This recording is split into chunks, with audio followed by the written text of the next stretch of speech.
Friends, இந்த amplifier பார்த்தீங்கன்னா, நிறைய பேர் வந்து ப்ளேவுட்டில் வீட்டில் கபோர்டு அடிச்சிருப்பாங்க.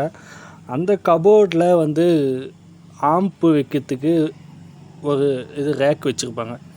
அது வந்து ரொம்ப ஹைட்டு கம்மியாக சிம்பிளாக பண்ணியிருப்பாங்க. அதில் வைக்கிற மாதிரி ஆம்பிளிஃபையர் வேணும் அப்படின்னு நீங்கள் வந்து நினச்சிங்கன்னா, எந்த மாதிரி நீங்கள் ஆம்பிளிஃபையர் வந்து செலக்ட் பண்ணலாம். இது வந்து ஒரு 3 இன்ச்சு ஹைட்டு தான் இருக்கும். பார்க்கறதுக்கும் நல்லா நீட்டாக இருக்கும். இது வந்து மேனுவலு. இதிலே வந்து ரிமோட்டு கிட்ட டிஸ்பிளே வர மாரி கூட நம்ம ஆம்பிளிஃபையர் ரெடி பண்ணலாம். பார்க்குறதுக்கு நல்லா சிம்பிளாகவும் இருக்கும், நல்ல லுக்காக இருக்கும். ஆடியோ கிளாரிட்டி பற்றி நீங்கள் சொல்ல தேவையில்லை. அது வந்து நம்ம எந்த அளவுக்கு கிளாரிட்டி கொடுக்க முடியுமோ கண்டிப்பாக 100% கொடுப்போம். இந்த மாதிரி ஆம்பிளிஃபையர் உங்களுக்கு வேணும்னா என்னுடைய வாட்ஸ்அப் நம்பருக்கு வாட்ஸ்அப் பண்ணுங்கள். ஒரு வாய்ஸ் மெசேஜ் போட்டு விடுங்க. கண்டிப்பாக நீங்கள் எதிர்பார்க்குற மாரி நம்ம ஆம்பிளிஃபையர் செய்து கொடுப்போம். Okay friends, thank you.